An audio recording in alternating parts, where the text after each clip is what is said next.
Hey y'all, welcome back to Conservative Brother Daily, your daily dose of unapologetic blackface trapped in a woke white place. Continue to spread common sense in a nonsense world. I am your host, Conservative Brother of Conservative Brother Daily, bringing you, more common sense spread each and every day. We're going to kick off our first topics. Teachers and staff members in Ohio can now legally carry firearms on campus. All right. So once again, as you guys probably could tell by the conservative title, I am pro 2A. I believe that teachers, this is a long time coming. Just before we dive into the article, I believe that teachers should have the right to carry. I believe gun-free zones are complete idiotic madness, and this is the reason why these mass shooters. When you have a gun-free zone, the definition of a criminal, y'all, is someone who breaks the law, who breaks rules.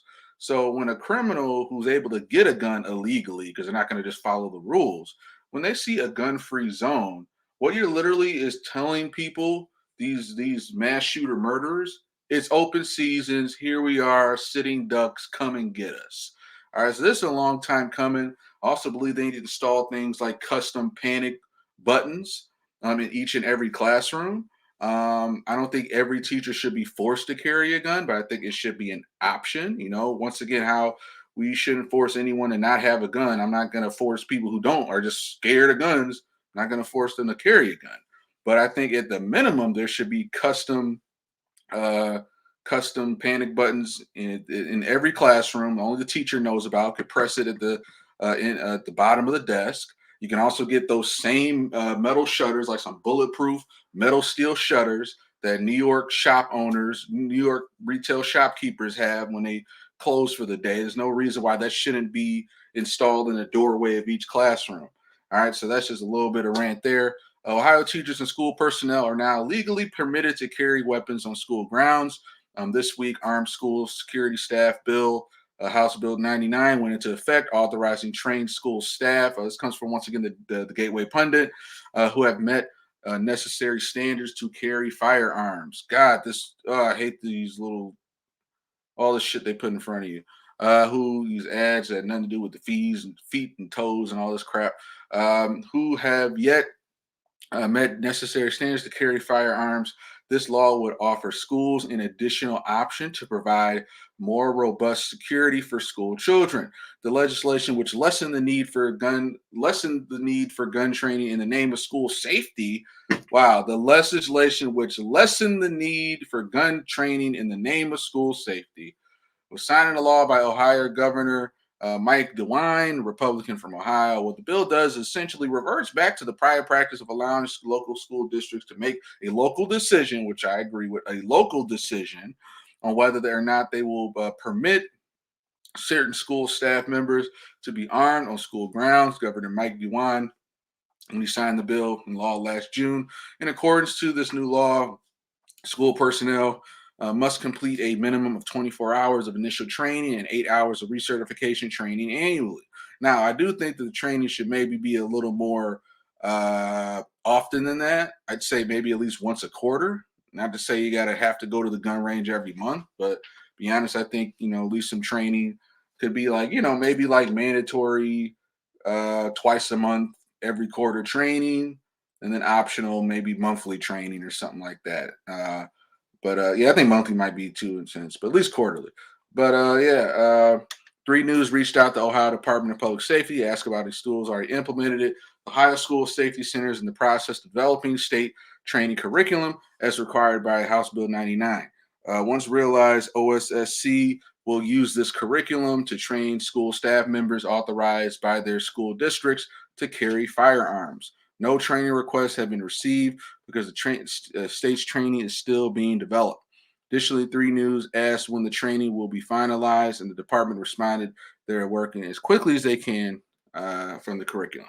Once curriculum is finalized, the department will work with the schools who choose to arm their staff and ensure they know everything about the curriculum requirements and blah, blah, blah. They reached out to somebody else. All right, so once again, some school districts are starting to get it. They understand that, once again, criminals aren't going to follow the law. They're not going to follow gun-free zones. these mass shooters are finding a way to get into school anyway. And this whole argument, like, well, oh my God, I was gonna look for the kids, and oh my God, ooh. I'm telling you, those kids are gonna feel a lot better knowing they are protected, even if they see a gun or part of a gun. It's not gonna traumatize a kid. If anything, it's gonna make them more like feel more safe, you know. So the left and the whole argument is just they're always blaming the weapon of choice. Once again, they could be stabbings, they could be people get killed or run over with a car, but they're always going to run back and blame the gun. All right.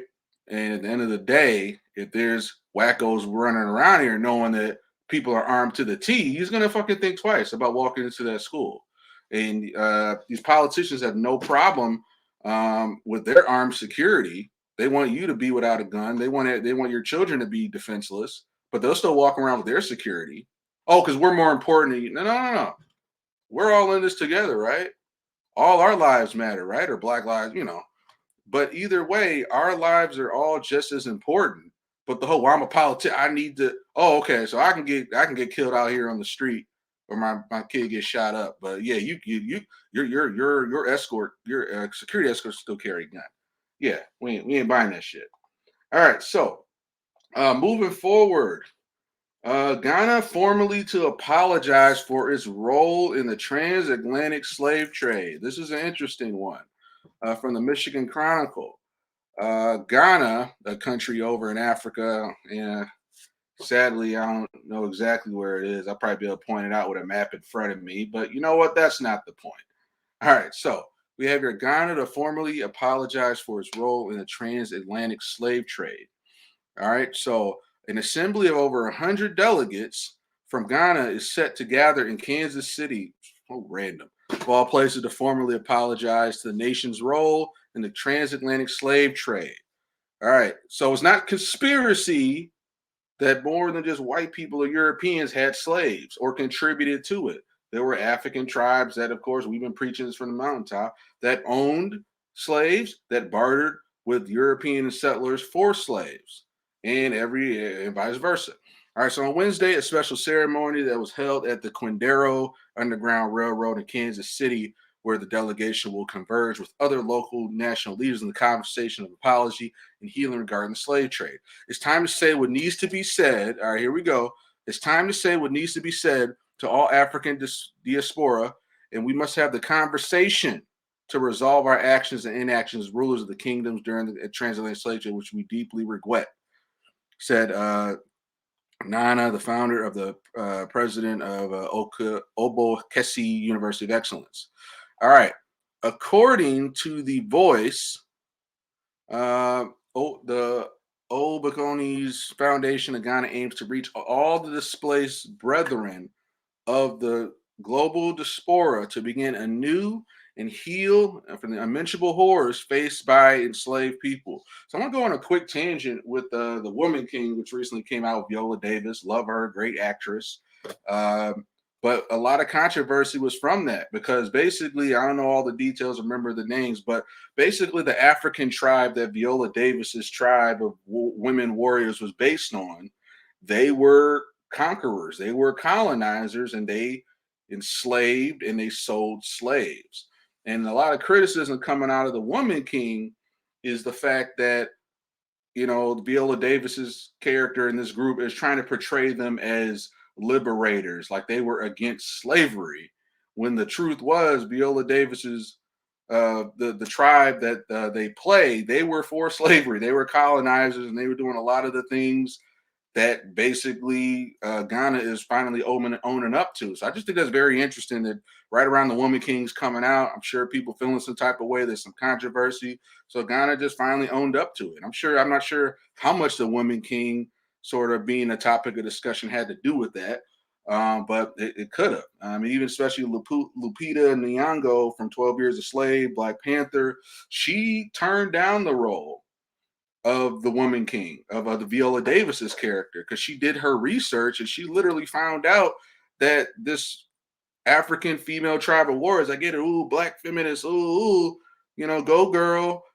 In the history, which is ugly, it turns out they were African colonizers that enslaved, killed other African tribes. So Lupita wasn't down for that. All right, so she went down with it regardless. And then of course Holly was like, no, well, actually, no, for this, we taught they kind of pick and choose the history that fits the narrative. So of course they put out that Viola Davis's tribe was all about being liberators and fight to liberate and they killing black men all through the movie. And then at the end, if you didn't watch it by now, somebody spoiled it for me, so I might as well spoil it for you. If you don't want to hear it now, skip ahead 30 seconds. But somebody spoiled it for me, but I was spoil it for you.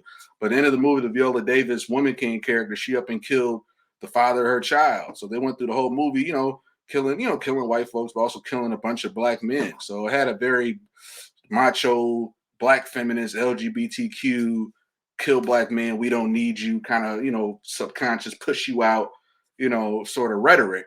And I'm still gonna go see it. I'm sure it's pretty like a great kick-ass popcorn movie, but we have to acknowledge the inconvenient history that Ghana's finally owning up to it. The Woman King won't. They're gonna just say, well, no, they were liberators, but Ghana's owning up to it. So I hope maybe the people behind the Woman King, they can kind of own up and say, yeah, we did kind of just sort of woke wash it. I don't know if it's a new term, woke washed it.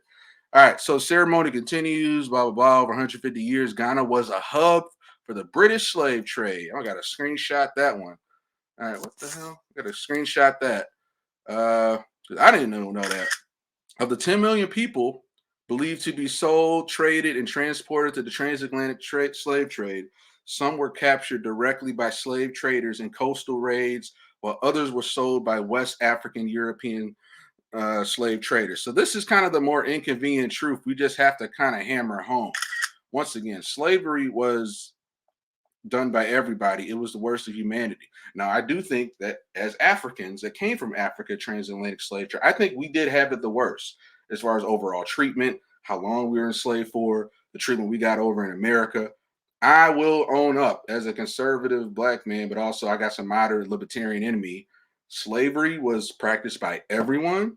Believe it or not, the British monarchy was the first one to outlaw it, get rid of it, and America was to follow.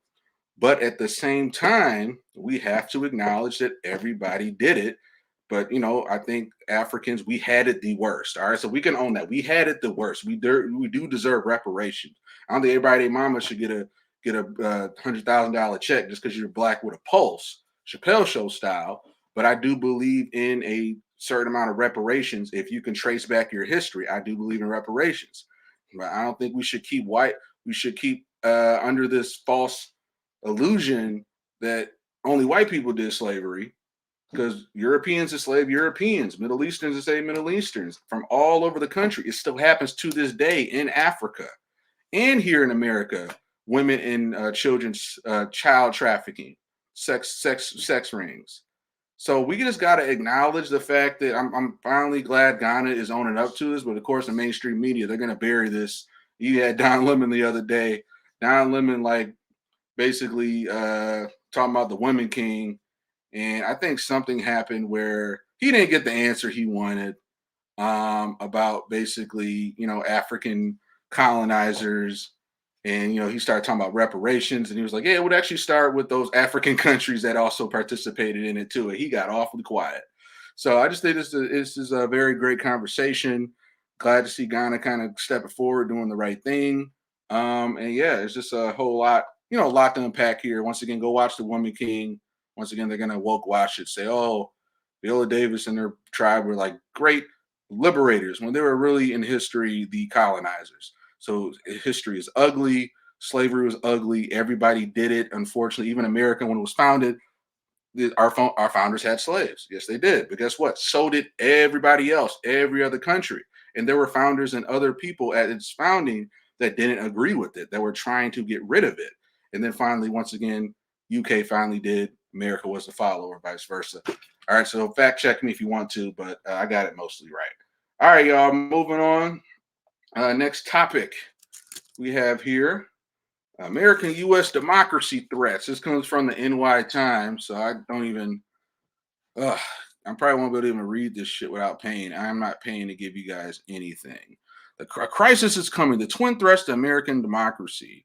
So I already know where this is going, but of course, yeah, they want me to pay for it. I ain't paying for you NY Times propaganda garbage. Sorry, y'all. Y'all can go read that one on your own.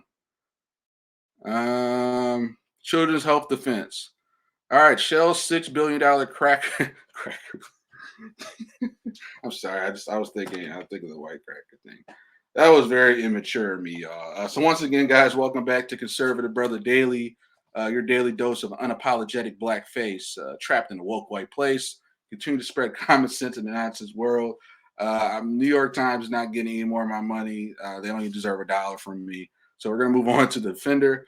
Shell's $6 billion cracker plant, part of a Ponzi scheme for natural gas, Critic says. So supporters of Shell's Pennsylvania petrochemicals complex allege that it will revive the region's economy, but critics say it will pollute the environment and harm human health, especially children's health. All right, so once again, guys, I sort of touch on these articles. If they long as hell, I get the gist of it. You guys can feel free to read it. Like, oh, Hayward, you missed this part. Oh, you're misconstruing because you didn't read 12 pages down when it mentioned this little thing. Like, motherfucker, I know, I get the gist of it. But I will still clip all or post all the articles in the description below. If you want to go back and read the whole thing. Some are along the banks of the Ohio River. Some residents of Pennsylvania towns are hoping a $6 billion ethane cracker plant. I'm sorry, this cracker plant. I'm always thinking of racially. Yeah, I'm so immature.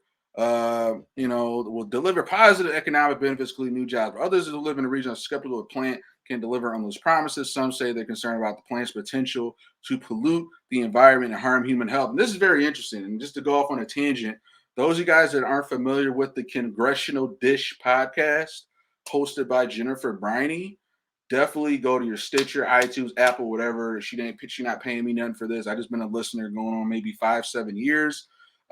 Brilliant. She just did one about the PAC Act. Look it up. The PAC Act, and basically how a lot of these people, a lot of our veterans have been poisoned by these companies. Yeah, so look up Congressional Dish podcast. Host Jennifer Bryan. She does an amazing job over there. She's not Democrat, Republican. She's not far right, far left. She stays in the middle. Focus on the facts. She reads all these bills. She watches hours of C-SPAN, boring ass C-SPAN live stream coverage, and she gets the nuts and bolts of these bills. So she did a great episode. This kind of reminded me to check out episode 257, the PACT Act, spelled P-A-C-T, PACT Act, Healthcare for Poison Veterans. So this kind of reminds me of just, guys, this just kind of goes with Big Pharma. They're not big farm, but they're petrochemicals. But in the day, it's corporatism. And we've seen this story before. I even remember this random John Travolta 1998 movie where he was playing this lawyer for this class action lawsuit of water poisoning or something in this town. This has been happening for decades, y'all. So y'all have to kind of, at least this town needs to weigh the pros and cons based on the history of this company, based on the history of, okay, when they build plants, when they do this, what usually happens. The water gets something in the air, the water gets contaminated, so I'm sure there's people here that they got the right thing in mind. This is the real climate change we got to worry about. Y'all worrying about, we got to get rid of all the gas powered cars by 2030 and just eat bugs. But you guys are just welcoming this other shit right here. That's the real climate change issue. Climate change that is killing motherfuckers. All right, but anyway, once it's operational this fall, Shell's Pennsylvania petrochemicals complex, the recipient of a $1.6 billion tax break, the largest ever for the state, will become a major player in U.S. petrochemicals, producing 1.6 million tons of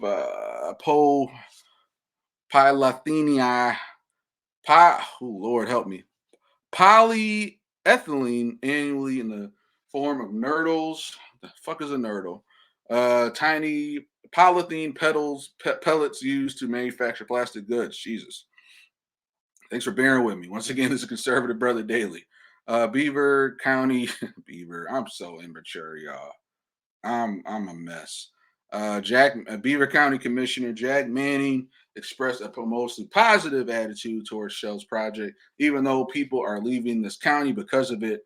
He expressed earlier the Yale Environment 360 petrochemicals might restore a region by its former glory days of big steel. All right. The steel from the region mills not only helped win World War II, but built everything from the Empire State Building to the Golden Gate Bridge. That's cool. Indeed, some state federal officials predict a regional renaissance, not only for the jobs these plants might bring, but also the development that also the development that the could be an economic multiplier or catalyst, officials said, citing a potential boom for the restaurant and hotel industries, commercial transport, and manufacturing. It's not that, oh shit, it's not that the industry itself will rescue the communities that need investment, but we'll create enough of a fire that will be cataclysmic. All right, hopefully it won't be a ongoing fire burning, 1,000 feet below in the ground for years to come, like that there's that fire out in Pennsylvania or somewhere that keeps burning to this day, or maybe it was out of that movie Silent Hill. I don't know.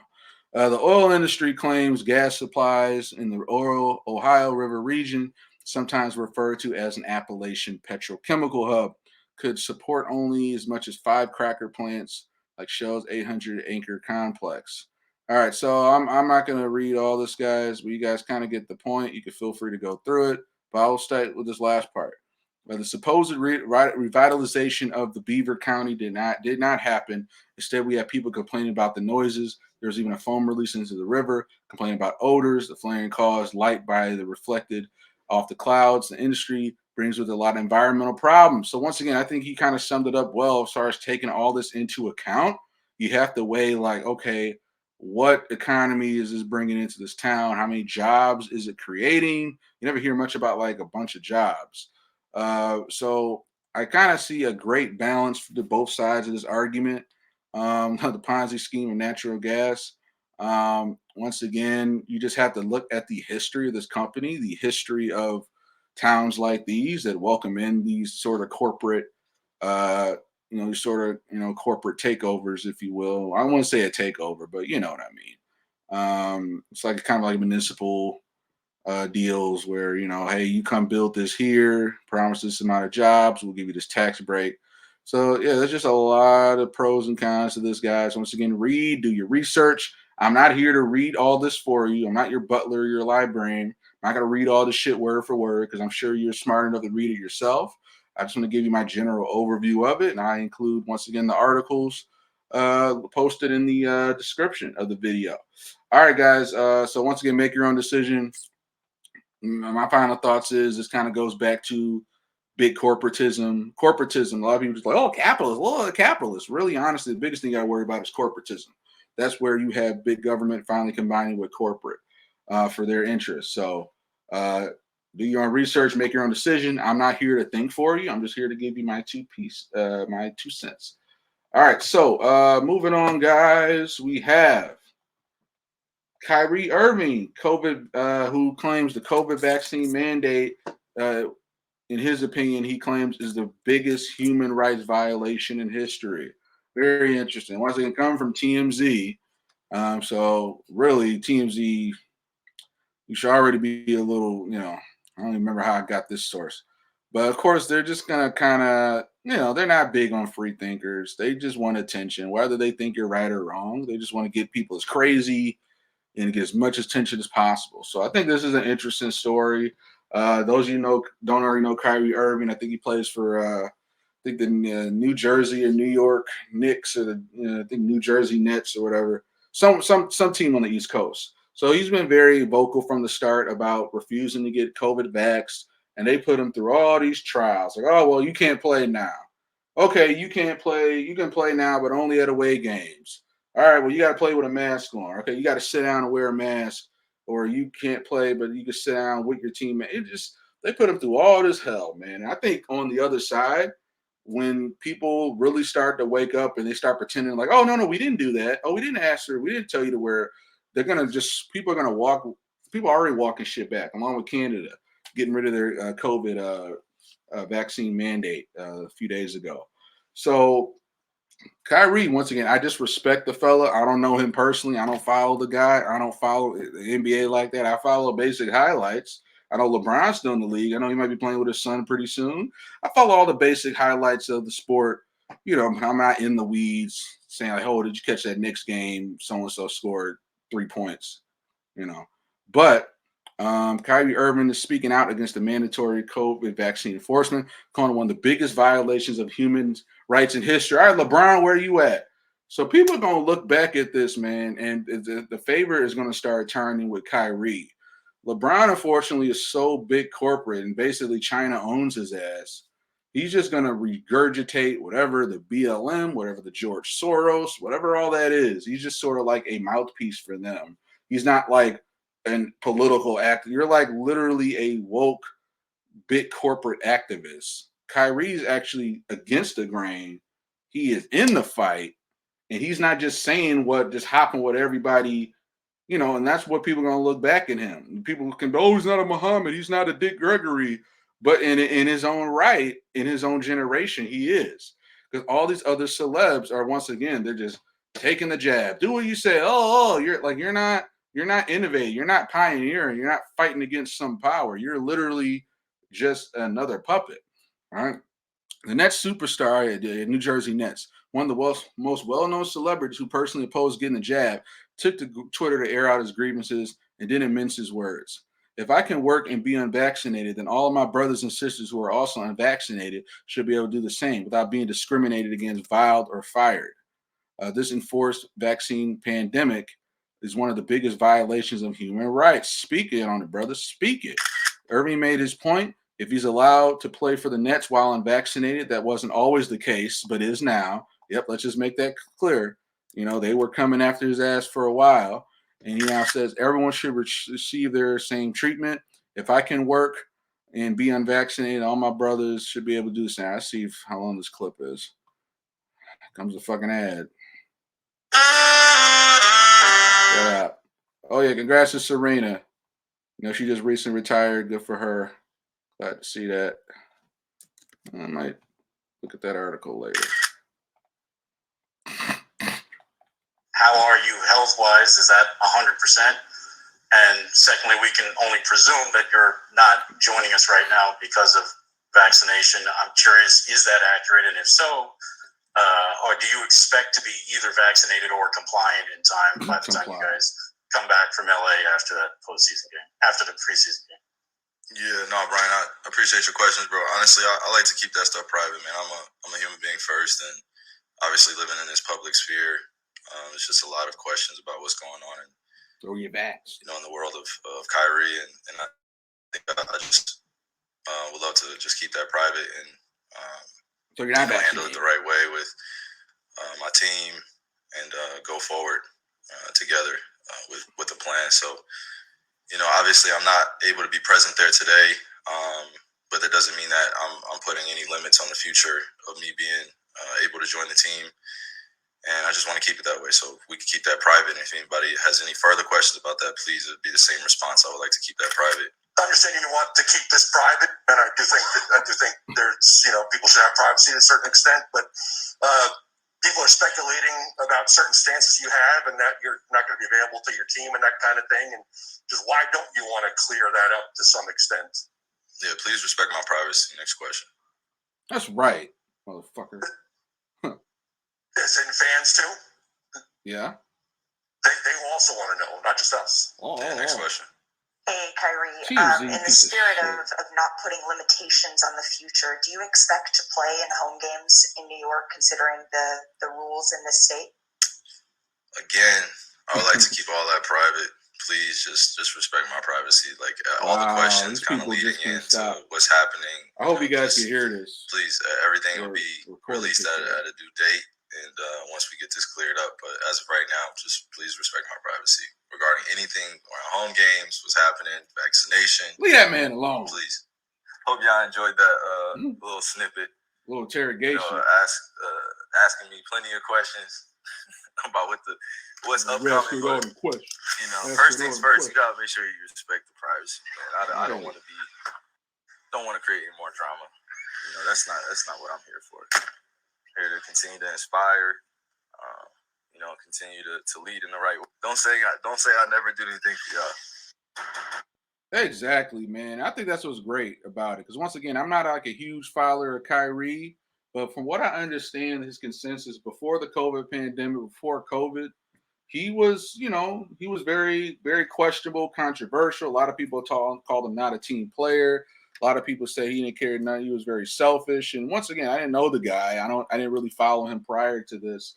But yeah, I mean, I think there's a lot of untamed lions and leaders and people who don't know have a power they didn't know they have. So I think Kyrie for me was just sort of kind of a grifter, kind of lost, just sort of playing in the NBA, doing all the right things. And yeah, he was trouble. He was a troublemaker with his teammates. There were some controversies he was involved in, a lot of things in the media. Once again, I don't know the guy was that he wasn't a team player. He didn't really care about anybody else. So I think COVID and these mandates really brought out the warrior in him. It brought out a fight, a light in him he probably didn't know he had. And it was like, hey, the guy was like, I'm gonna use it as his vehicle, and this is it. So when he finally took a stand, something he stood on, a lot of people were like, well, Kyrie has his history of never being a good player and all, and they're just kind of like, oh, because he doesn't fall in line with you guys. But I think, man, he's just coming into his own with that. So city, and that's what I'm talking about right here. Let's not overlook this. Irving stuck to his principles and refused a shot, and the city eventually did away with the controversial measure, guys. So once again, don't wear the mask, don't take the vax, and they can't force you, and they will go away because once again, we got the power. So despite public perception, Irvin has repeatedly reiterated he is not anti-vaccine, but feels people should allow to make their own decisions. Oh, you're anti-vax. I just told you can go take it. It's just on me to decide. All right, so once again, I give my flowers to Kyrie. Once again, I don't know the guy personally. I don't know his personal life. I'm sure he had, very troubled, just from what I hear in the media, but that's still the media. He just didn't have the best good team player persona in the media prior to this. So they just try and pile on and say, yeah, Steve Kyrie had a history of all this insubordination. This is just another one. No, this is different. All right, so I respect my man's from, definitely hold the line. All right, so our last one, we're gonna go to Alex Jones. All right, y'all. Alex Jones is back, or I want to say back. This might be a little, or it might be a little older, but obviously, as you guys know, right now they're doing a whole kangaroo court on Alex Jones. Once again, I've listened to Alex Jones. He's obviously out there crazy with it, but he's been right on a lot of things. Alex Jones just, I think a great way to put it. I think Larry Elder said a while back about Trump is that with Trump we take him seriously, not literally. Fortunately, the left takes him literally and not seriously. So once again, you can be right on a lot of things, but yeah, you step off and maybe say the wrong thing or this little thing and be right, maybe wrong 5% of the time. But let's like, oh my God, Alex Jones just has such an intense energy where he's just so excited and fired up all the time. Yeah, it's gonna turn a lot of people off. Don't get me wrong. And but I think they're trying to do this to ruin him, shut it down over his comments. Okay, what he said was bad. Obviously, there was no hoax when these kids got killed in Sandy Hook. But does that mean you can sue him for 4, 5, 50 million? These parents are getting coerced into it. These parents are probably getting paid money on the back end behind closed doors to go through with this lawsuit. So parents are already getting paid either way. They're just getting paid to just get more. So I think this is ridiculous. Alex Jones, at the end of the day, had the free speech right to say that. That was in the day he had the free speech right. Even though, like, spreading the lie, like, okay, did this lie kill more kids? Did this lie hurt anybody? Yeah, it was very disrespectful. It was hurtful for the parents, I'm sure. Let's be real. But the whole, oh, well, Alex Jones gonna pay you 50 million. It's ridiculous. And this is once again the big state, big government coming after all their political opponents. And if they know if they could come after Trump and raid his Mar-a-Lago, or they could come after Alex, they could come after everybody. All right, so this is just more political theater, this kangaroo court to make an example out of him to intimidate and shut up the rest of us. So once again, like I said, I don't watch the show. I've gone through seasons where I watched a lot of it. I don't, you got to limit your consumption. But he's been right on a lot of things. He's been right about Jeff Epstein, child trafficking, the deep state, 9/11, Patriot Act. All right. He just has a very intense, crazy way. He's not like, oh, I'm Brian Williams with the news. He's just authentic and real. But sometimes his passion gets the best of him, and he'll say some shit that's kind of off left field. All right, but like I said, a great quote from Larry Elder. Once again, he says, just like Trump, we take Trump seriously, but not literally. Same with Alex Jones. I take him seriously. He has a big picture view and calls out a lot of the long-term agenda. But literally, when he just says little things or he gets all fired up and does these little sound bites, I'm not like, oh my God, Alex Jones just said this. I'm like, okay, all right, Alex is on one. All right, so that's all I got. Once again, guys, this is kind of an older article. Just basically, they're kind of beating up on him about, story continues. They're trying to get a $50 million in damages to the parents. Get the fuck out of here. If you were really that upset, you spend more of your time trying to talk to these mentally ill kids to getting down to the bottom of a sick shooter like the Sandy Hook killer, where he came from, and the kids that could fall into that same line of dangered line of thinking, and go after them, mentor those kids, or just do other things. But you just like, I'm a $50 million in damages, I'm gonna get my $50 million check. Your kid is dead and gone. But of course, these parents are just grieving still, and they're just being coerced by third party groups that are already paying them to pursue this plan, to pursue this case. And they're just pawns. These parents are really just pawns that is being just as manipulated as that Sandy Hook shooter was, because they could be spending a lot more time doing a lot more good to prevent anything like this happening again, instead of going after this one guy that said something off color. All right, so Jones not being allowed to present defenses arguing he is not liable, including the First Amendment gave him the right to say the shooting didn't happen and raise questions. So he has a right to do that. As wrong as it crazy as it was, he had the right to do that. What is saying that, like, did that end up inflicting any direct harm? Did anyone die as a result of that? Did any more kids die or somebody? Yeah, that pissed some people off. It was wrong, but it was his right to say that. So this is just another kangaroo court, y'all. Saying that, Jones made $100 million in revenue. Saying he did not make that much money, y'all. He's still struggling to keep the doors open. So this is just further evidence of, you guys can read the articles yourself. I've delved into this many times. Jones has painted the trials as a conspiracy by Democrats and media to take away his guns, put him out of business, and silence him, which I agree with. All right. A lawyer for the Sandy Hook families shows video of Jones' first comments in the shooting. They're coming after our guns, and yep, there's true. He was right about all that. And all these comments. I ain't gonna go into those comments. It's gonna piss me off. All right, but y'all, all right. So went over a little bit. Very passionate episode today. Once again, Conservative Brother Daily, providing your daily dose of unapologetic blackface, trapped in a woke white place. Continue to spread the common sense in a nonsense world. I will see you next time. See ya.